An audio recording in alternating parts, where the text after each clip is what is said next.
কুরআন ও হাদিসের আলোকে বিশ্ব নবী হজরত মুহাম্মদ সাল্লাল্লাহু আলাইহি ওয়াসাল্লাম এর জীবনী অলৌকিক ঘটনাবলী পাঠ 6। 4 শায়বা বিন রাবিয়া 5 আবু সুফিয়ান বিন হারফ 6 নদর বিন হারেস 7 আবুল বুক্তরি বিন হিশাম 8 উমাইয়া বিন খলফ 9 মুনাব্বা বিন হিজাজ।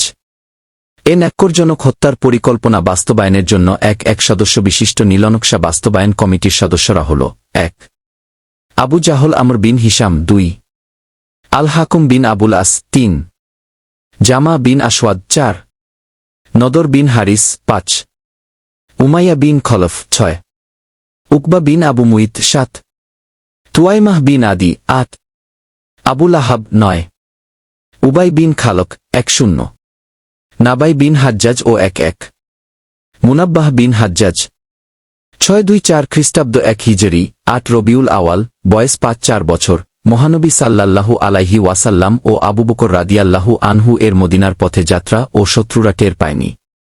সূরা ইয়াসিন আয়াত 9-27 সফর 914 সাল 1-3 সেপ্টেম্বর 624 খ্রিস্টাব্দ দুজনেই সৌর গুহায় অবস্থান।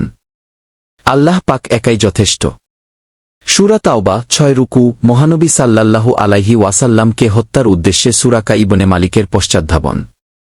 2-7 সেপ্টেম্বর 1-2 রবিউল আওয়াল মদিনার উপকণ্ঠ কুবায় অবস্থান। 3-0 সেপ্টেম্বর মদিনায় গমন। রান্না উপত্যকায় বনি সালেম আমর বিন আউফ পল্লীতে 100 জন লোক নিয়ে সর্বপ্রথম জুমার নামাজ আদায়। বিশিষ্ট সাহাবী আবু আয়ুব আনসারীর বাড়িতে অবস্থান। মসজিদে নব্বী ও আহলে সুফফার আবাসস্থল নির্মাণ। আনসার এবং মুহাজির ভাইদের মধ্যে ভ্রাতৃত্ব প্রতিষ্ঠা করা হয়।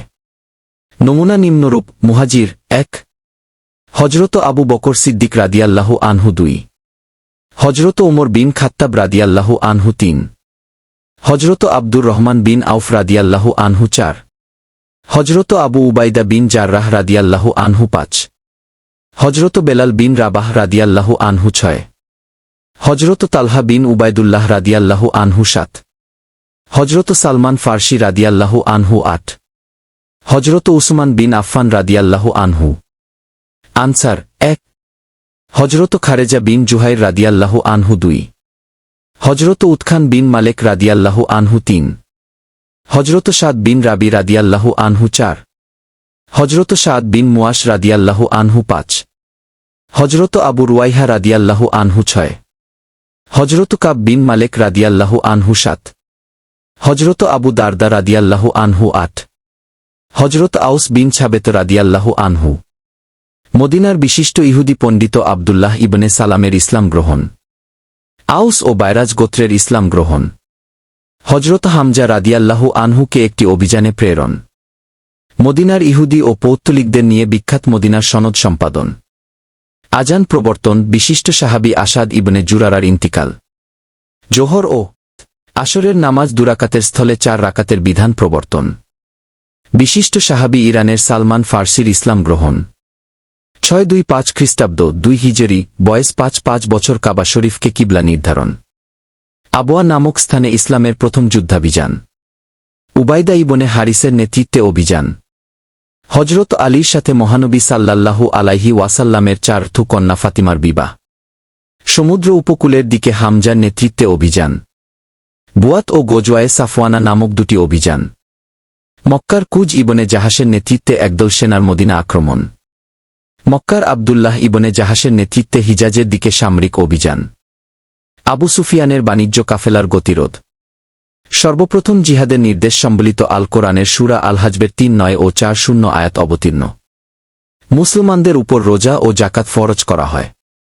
মহানবীর সাল্লাল্লাহু আলাইহি ওয়াসাল্লাম চাচাত ভাই নওফল ইবনে হারিস, উকবা ইবনে আমের আল জোহানি, ফজল ইবনে আব্বাস, ওয়ালিদ ইবনে ওয়ালিদ, জুলিয়াদাইন, উমাইর ইবনে আবদে আমর রাদিয়াল্লাহু আনহু প্রমুখের ইসলাম গ্রহণ।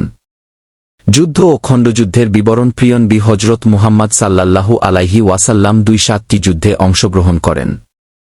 এগুলোকে গাজওয়াহ বলা হয়। আর যেসব অভিযানে বাহিনী প্রেরণ করেন সেগুলোকে সারিয়াহ বলা হয়।